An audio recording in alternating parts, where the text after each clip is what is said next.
What is on tap at Couz's Corner today? We have a battle brewing, ladies and gentlemen, between two Power 5 conferences.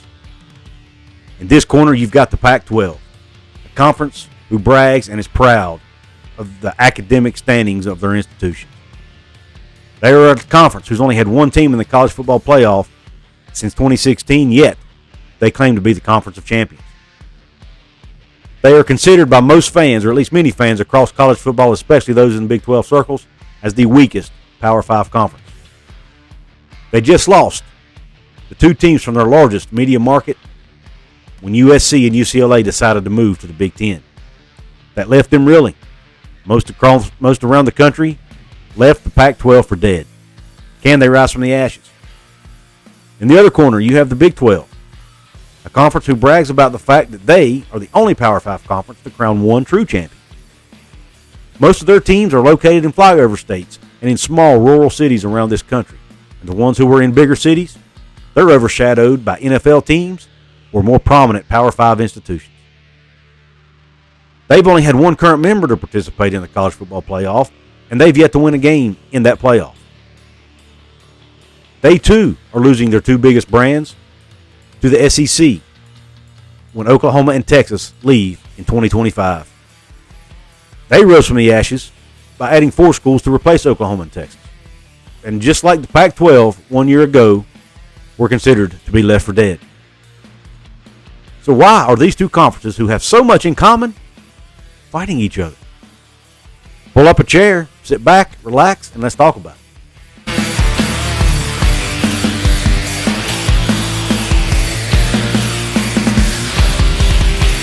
What is up, college sports fans, fellow members of Mountaineer Nation? This is Couz, and welcome in to another edition of Couz's Corner. So pull that chair up and let me serve you up this shot of top shelf college football content.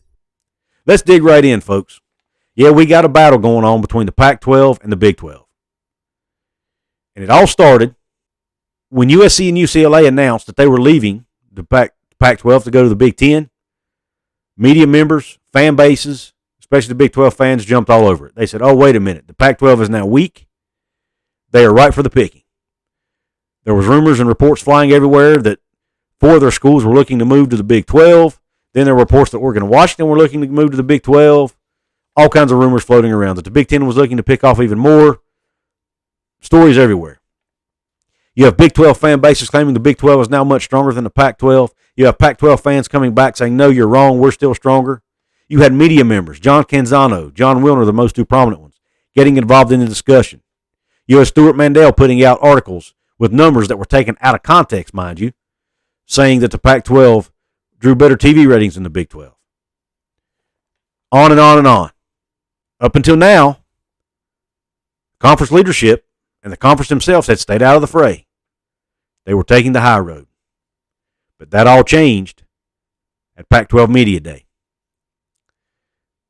George Kliavkoff, the commissioner of the Pac-12, in response to Brett Yormark's comments that the Big 12 was open for business, Mr. Kliavkoff made a comment. He said, I'm glad they're open for business, but we haven't decided if we're going shopping there yet.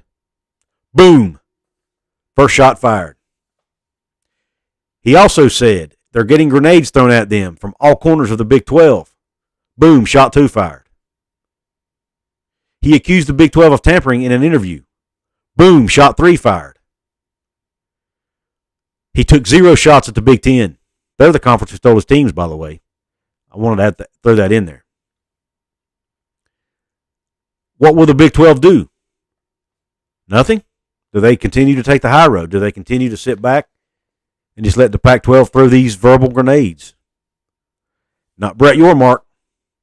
On day 3 of Brett Yormark's tenure as Big 12 commissioner, the Big 12 puts out a tweet to defend their conference. Now, first off, let me give you the context around the tweet. Earlier yesterday, John Wilner, a very well-respected journalist from the West Coast, put out a tweet with some numbers on it about game attendance for Pac-12 and Big 12 teams. He used 2019 numbers, the last full season before COVID. Pac-12 minus the LA schools averaged 44,704 fans per game in 2019. Well, minus Texas and Oklahoma, the Big 12 averaged 49,378 fans per game in 2019. So he goes on to say that's not a significant difference, Plenty of empty seats in both leagues. Okay, John, you're right. There were. But, once again, there's no context. So the Big 12 Conference, what do? Boom. First shot fired. They put out their own tweet. This came from the conference office, by the way. Had the check mark by it. It's on the screen right now. 2019 football season attendance by percent of capacity. They looked at it by percentage basis, not just number of fans. Baylor, number 1, stacks up with Utah, number 1, both over 100% capacity. K-State, 97%, Oregon, 99%. Iowa State, 97%, Colorado, 98%. Oklahoma State, 96%, Washington, 97%. TCU, 93%, Washington State, 87%. West Virginia, 93%, Arizona State, 76%. Texas Tech, 88%, Oregon State, 75%. Kansas, 67%. Stanford, 74%. Then Arizona had 73%, and California, 68%. So what does this tell us? You know what it tells us? When you look at these numbers, these conferences are pretty much the same. Why are we fighting? You know why? We are passionate. We defend our conference. Yes, I did a video defending the Big 12 and those TV numbers that Stewart Mandel put out. However, the numbers didn't show a huge advantage to the Big 12, guys. It showed the Big 12 was basically equal. Even without USC and UCLA, the Pac-12 still has Oregon and Washington and Utah, 3 major draws. That puts the Pac-12 at least equal to the Big 12. The one bragging right the Big 12 has, in my opinion, is the passion of our fans, and I think that's showing up, and I think that's what's really stirring the pot here is the passion, the amount of passion by the Big 12 fans. Now, there have been some Pac-12 fans with equal passion. I applaud the Pac-12 fans. They're standing up for their teams. They're standing up for their conference. I think this is great. This is bringing more eyeballs to college football. It's getting fans engaged to each other. As long as the smack talk remains respectful, I think it's fun. But guys, at the end of the day, the Pac-12 and Big 12 are basically the same. But yes, the cultures are different in the conferences. The schools are different. The academic standards are different, all that. But both of these conferences, what the Pac-12 is going through now, the Big 12 went through just a year ago. So basically what we have is two conferences, two fan bases in two conferences that are extremely passionate and that are defending their teams and their conference to the ends of the earth. That is why college football is such a wonderful game. Look at the passion in these fan bases, man. I love it. You get on Twitter, these fans are all passionate about their teams. They're defending their conferences even. It's wonderful. So why are these two leagues who are so much alike, why are they going at it? I'll tell you why. I think, obviously the passion, but number 2, I think both of these conferences feel like only one of them will survive. And they're trying to get the upper hand on the other one. It's all gamesmanship, folks. George Kliavkoff and Brett Yormark are extremely intelligent individuals. I guarantee you they don't say anything that isn't measured and thought out before they speak. So before George Kliavkoff threw that verbal grenade to the Big 12, he knew what he was doing. He has a plan behind it. Is he defending his conference? Absolutely he is. Is he defending his own career? Absolutely he is. But at the same time, I think he's also sending a signal to the Big 12 that we're not going to give up that easy. I think it could also be a sign of weakness to an extent, just like the Big 12 showed last year when Bob Bowlesby was accusing ESPN of tampering and all that. I think that showed a sign of weakness. I think the Pac-12 showing a weakness now too, but that doesn't mean they won't survive. Does not mean they won't survive.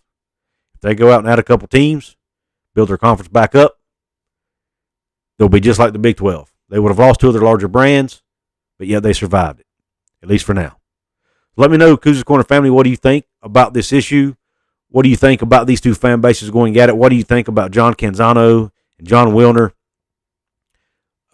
And by the way, those two guys are starting their own podcast together. So you think maybe all of this was done for publicity? Maybe so. And there's nothing wrong with that. Nothing wrong with that at all. I applaud those gentlemen for smart marketing if that's the case. Which conference do you think will ultimately come out on top? Do you think one conference does have the upper hand over the other? I want to hear your thoughts on this. Fan bases from both sides of this argument have good cases as to why their conference is in better shape, to be honest with you. Don't forget to check out my merch store. I have a sale going on right now through August the 7th. There's a 20% off sale in my merch store. Link is at the top of my description box. If you want the shirt that's on your screen now, or a hat or a hoodie, or a tank top or a bandana or something with that design on it, go check it out in my merch store. Take advantage of this 20% off deal going on now through August 7th. I have a couple of other designs available as well. Don't forget to check out the links in my description box to Fanatics and Amazon and BetUS. Don't forget to, if you want to become a member of Couz's Corner, hit the join button right below. Take advantage of the perks I have to offer. Last but not least, if you can't support me those ways and you want to do it absolutely 100% free, there's 4 ways you can do that, and it only takes a second. Like the video, share the video, comment under the video, and subscribe to this channel if you haven't yet. And don't forget that notification bell. If you hit that notification bell along with the subscription, it will notify you of future videos that I upload and future live streams. So, Couz's Corner family, I appreciate you tuning in to this one. And until the next time, Q Country Roads.